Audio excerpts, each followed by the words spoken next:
times, and it's devastating for me to uncover this as I've begun to run for the board. Our children are being taught that they have privilege or lack thereof. Some are even being taught that they are less than because of the color of their skin or because of where or how they were born. President Trump, with you back in that Oval Office, I am confident that we can make our children's future bright again.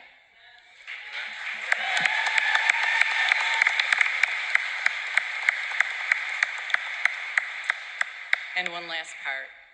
Because schools are focusing on these ideologies instead of focusing on academic foundations and hunting what is good in the world, we are ruining an entire generation of children. We are at a turning point in history. Right now, in my opinion, we simply need to get back to basics, literacy, arithmetic, I don't know, maybe even writing. Furthermore, we simply need to put EDU before DEI. Thank you. Thank you. Thank you, Tricia. You're right. Mr. President, last but not least, we have with us Tim Gregory. Tim Gregory is a UAW worker for 46 years with GM. 46 years. He looks good. He looks good. He does look good. You look young. Thank you. Tim, I know that for you, God comes first, Correct. then your family, and then this country. Amen. I know that. But tell us how you truly believe that Donald Trump is the answer, not just for Michigan, but for UAW workers, to not only keep their jobs here in Michigan, but also to keep the auto industry alive and well in the United States. Thanks a lot for the introduction. Thank you for being here.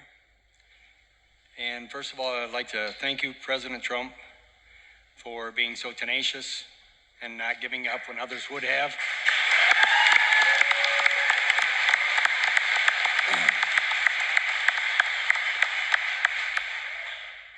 And also because of the years I have working through the UAW and General Motors, I think that your record shows that because you have a background of being in business, I think that you see the changes and what we need, where we need to go in order to grow the business and grow the jobs.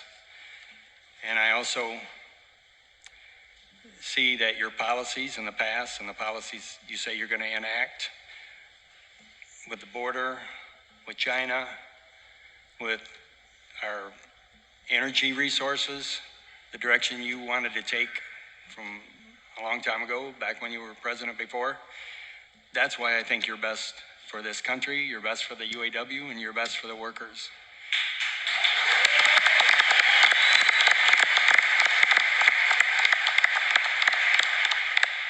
And also, I'd like to take this opportunity, and it's not my notes, but I just want to say that I've always thought you was the most genuine candidate, and as a regular Joe, as they introduced me as in the bio, I think that I appreciate that.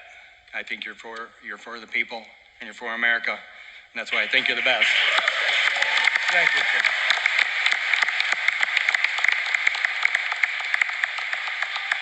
Well, I want to start by saying you look a lot younger than you must be, because if you've worked for the company 46 years, that's a long time. You look like you're 35 years old. I would say, what's that all about, right? What are you doing? What are you doing? Well, you believe in God, Thank you. that I can see. And I hear that once in a while.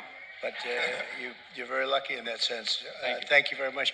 I want to, it sort of pertains to what you're saying. So I'll just make this statement. A big thing happened over the last couple of days for Michigan and for Detroit and for the country. Howard knows all about this, but some of the biggest auto plants in the world were planned for Mexico. And I've been talking about it for the last year. I've been talking about the whole concept for 10 years, 15 years. I mean, even as a private person, I couldn't believe how companies were and countries were coming in and stealing our jobs. stealing our plants. Everyone's unemployed. Then they sell cars back in. Everyone, all they do is you get fired, and then they make the car and they sell it into our country. They make a lot of money. We make nothing. We have unemployment. And I've watched this for 20 years. I've watched it for so long, and it's disgraceful. And so I have good news for you.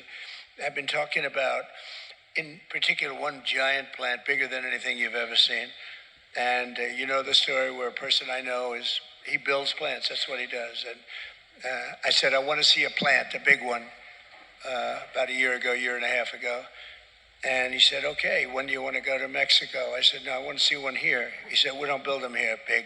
We build them, but they're little by comparison. China's building the biggest ones in Mexico.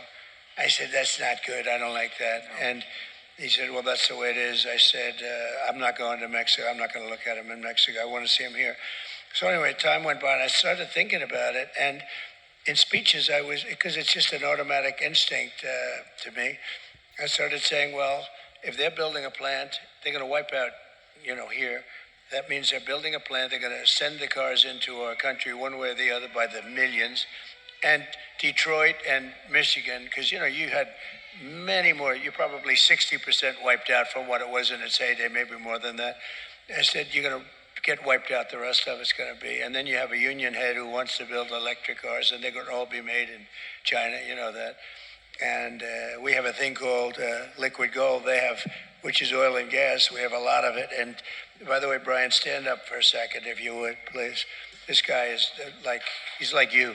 He gets it so much. You know each other, maybe. He gets it so much.